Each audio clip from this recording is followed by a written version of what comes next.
Tai eilinis kartas, matau, buvo ištartas ne KGB paviešinimui sąrašų, nes valstybė turi laikytis savo duoto žodžio, Ingrida tarė, mačiau. Ir Nu, Kasčiūnas sakė, tai grėsmė nacionaliniam saugumui. Čia jis yra labai jautri informacija. galiu pacituoti. Tai Pirmin. pa, Bet čia tiesiog iš žiniasklaidos, žinai, nes ten visą klausytojo plepėjimą, tai ten nėra prasmės. Tai va čia žiniasklaida taip koncentruotai. Vis dėlto konservatorius Laurynas Krikščiūnas teigia, kad būtų labai atverta jautri informacija apie KGB veikimo metodus Lietuvoje bei valstybės institucijoms pateikti parodymai. Anot jo taip pat atsirastų rizika, kad buvę KGB bendradarbiai galėtų lengviau pretenduoti į aukštus valstybės postus. Vat šito aš nesupratau, vilkai, man paaiškinkit. Tai koks yra postas aukštesnis negu buvo Landsbergis ir Grybauskaitė? Tai kokius dar aukštus postus gali jie pretenduoti? Už valdovą. Jau. Bet tai tada sekanti citata yra apie Šimonytę. Panašios pozicijos laikėsi ir Ingrida Šimonytė, pabrėžusi valstybės atsakomybę laikytis anksčiau duotų garantijų. Politikės teigimu žmonėms buvo pažadėta apsauga, klausykit, apsauga, mainais į prisipažinimą. Todėl tokio susitarimo keitimas po daugelio metų silpnintų pasitikėjimą valstybę ir jos teisinė sistema. Tai man tada Vatniko klausimas. O tai KGBistų slėpimas, tai čia kaip? Viskas gerai, čia žmonės pasitikė tada valstybę? stiprina valstybę. Čia garbė žodis. Ne, nu Patylėsiu. kaip tas nėra, kad slėpimas yra, čia gal netiktų tas įvardinti taip, kvalifikuoti tą situaciją, jie nėra slėpiami, yra įstatymas buvo priimtas, tą reikia pripažinti, nu tai reikėtų grįžti į pačią pradžią galbūt, kodėl apskritai toks įstatymas buvo priimtas. Palauk, Alvi, atsiprašau, aš noriu tave pataisyti. O keliems metams buvo pirminė versija užslaptinta? Nežinau, 25. 15, kurie senai Taip. pasibaigė. Ir Taip. kai atėjo tas Mes apie terminas, tai kalbėjom, tai tai čia jau nėra susitarimas, čia jau yra maklė. 15 metų gerai, okei, nesenai tas laikas buvo, dabar jau praėjo 30 kiek metų nuo tada, 36 metai, ar ne? Tai čia dar pusę termino tik tai dabar. Tai koks tikslas bus jos išviešinti dar po 30, Kai po nebebus reikšminga. 40 metų? Nu, Kai bus tai aš pavardės žinau, kad pakeistos. aš čia ginčyčiau, Selvi. Aš manau, kad valstybė savo įsipareigojimą jau išlaikė. aš apskritai norėjau, kaip pasakyti, į tas ištakas grįžti ir, nežinau, čia mes nediskutuosim, bet apskritai, kodėl buvo priimtas sprendimas pačioj pradžioj, kad ir tai 15 metų, ar 5 metam, ar 10 ir 15, čia nesvarbu kokiam terminui, bet apskritai, kodėl buvo priimtas toks sprendimas, suteikti tą galimybę prisipažinti ir tada, reiškia, jie tą gauna tą, kaip Šimonytė išsireiškė, teisinę apsaugą tam terminui 15 metų. Man atrodo, buvo padaryta klaida, reikėjo tada iš karto išviešinti tuos dalykus, be jokių čia prisipažinimų ir taip toliau, Ir viskas, ir kaip pasakyti, tai tuo labiaugi žmogus iš esmės jis nepadarė kriminalinio nusikaltimų.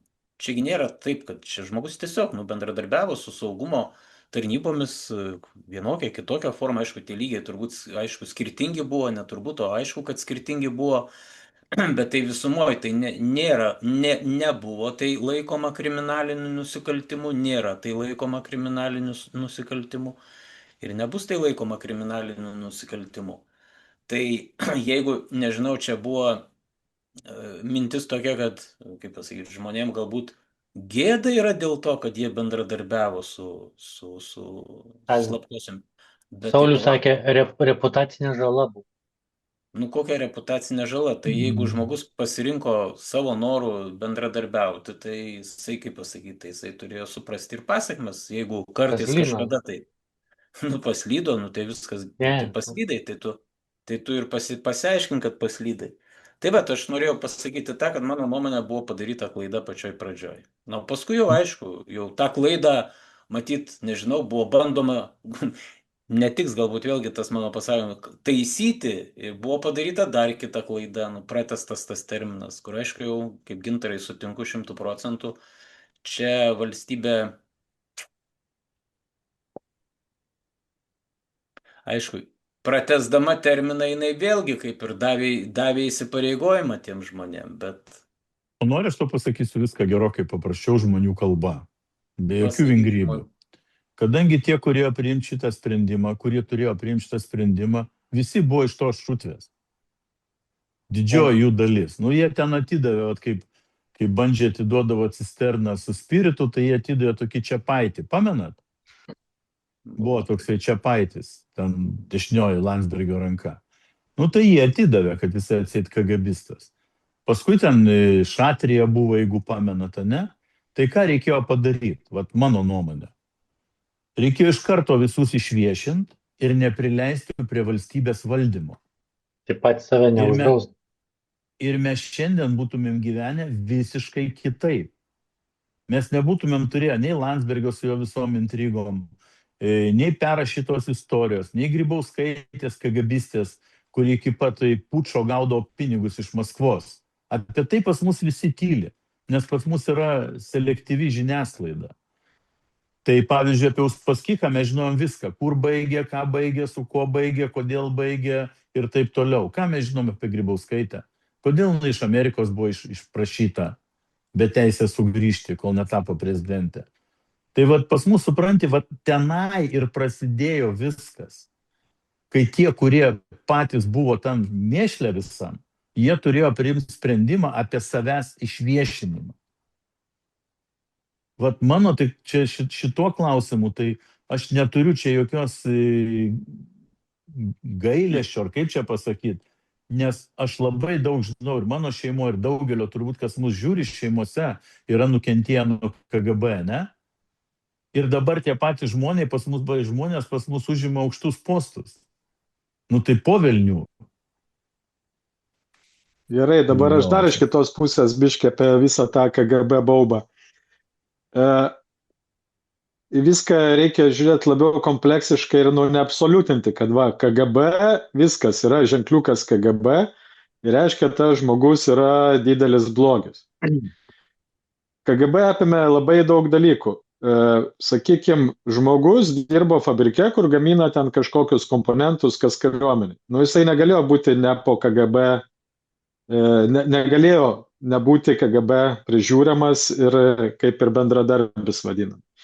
Toliau daugybė sričių, nu, grinai, tu turėdavai pasirašyti, kad bendradarbiausi su KGB paprasčiausiai, nes tavo buvo tokios pareigos. Tu galėjai būti ten patriotas, dirbti savo darbą, būti kažkokios srities specialistas, bet tu turėjai būti jų sąrašuose.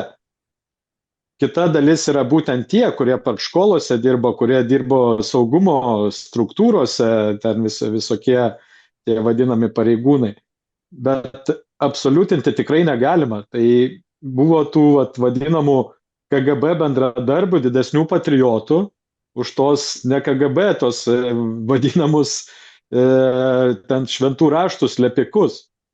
Taip kad man tie visi iš vis lozungai, KGBistas, NKVDistas, ten LGBTistas, marksistas ar dar koks istas, už karto uždeda tokią etiketę ir labai tada lengva kažką tai sumindyti ir sutrypti. Viskas ir priklauso nuo žmogaus. Gali jis būti kažkur buvę šalia, bet tikrai nebūti tas nuožmus tarnas tos organizacijos. Tai vėlgi reikia žiūrėti plačiau iš šitą.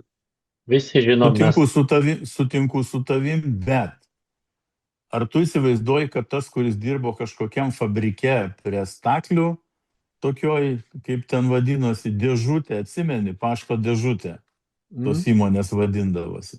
Jisai pretenduoja dabar kur nors ar po nepriklausomybės į valdžią? Mes kalbam apie tą šušarą visą, kuri paskui perėmė valdžią Lietuvoje. Išsiskaičiavo, Taip, kaip sakai. aš tą suprantu, bet vėlgi jie padaro didelį debesį, Nu, o keli prisidengia, nu. pasislepia, apšaukdami kitus tokiais. Tai čia yra sena žaidimo taisyklė. Tu pats būdamas vienu iš jų, pasakai, kad visi yra tokie ir tau tada yra daug lengviau. Tas, kuris apsivogė, reikia gaudyti vagį. Taip, vagės kepurė dega. Čia vat jie žaidžia šitą Viktorai, žaidimą. viskas yra taip, bet mes turim aiškiai suprast, kad valstybė, kuri turėjo šitą klausimą išspręsti, jo negalėjo išspręsti, nes jiems būtų reikėję atiduoti save. Taip, taip. Taip, Estai, ne, man tai to atrodo, aš išsprendė neginčiu. tą.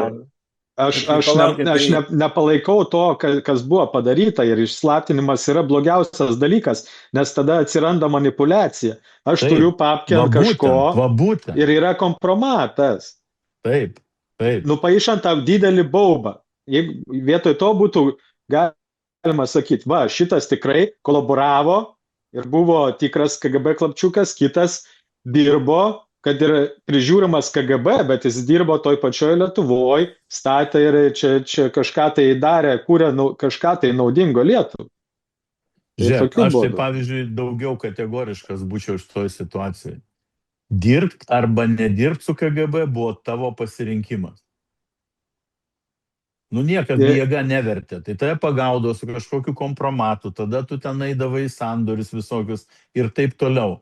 Tai jeigu tu pasirinkai ten ir pasikeitė santvarka, nu tai tu būk mielas, tada nebelysk jau čia dabar atgal. Taip, pripažįstu tą, jo, tu sakai, aš dariau, pažiūrėk, kokiais 85 metais niekas net neįsivaizdavo, kad ta Tarybų sąjunga grius kada nors. Taip. Visi dirbo savo darbus, buvo tam tikros struktūros, žmonės gimė šitoj visuomeniai buvo, jie kitaip nesuprato. Jie net nesuprato, kad tas KGB yra kažkoks blogis tuo metu. Tai buvo valstybinė struktūra. Manau, kad suprato. Nebūtinai, iš tikrųjų, čia vėlgi negalim absoliutinti nieko.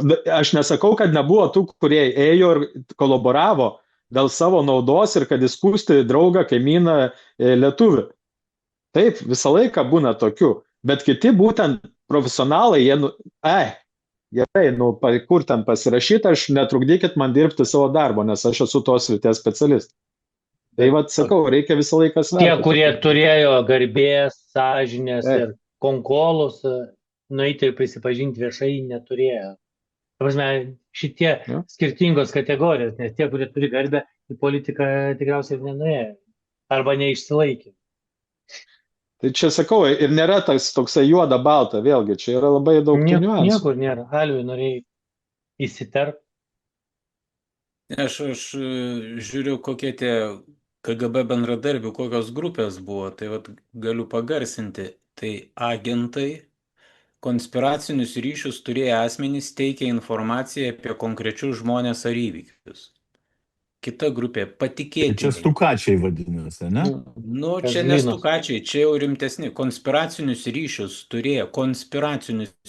turėję asmenys teikia informaciją apie konkrečius žmonės ar įvykius. Agentai, jau čia rimtas dalykas, aš sakyčiau.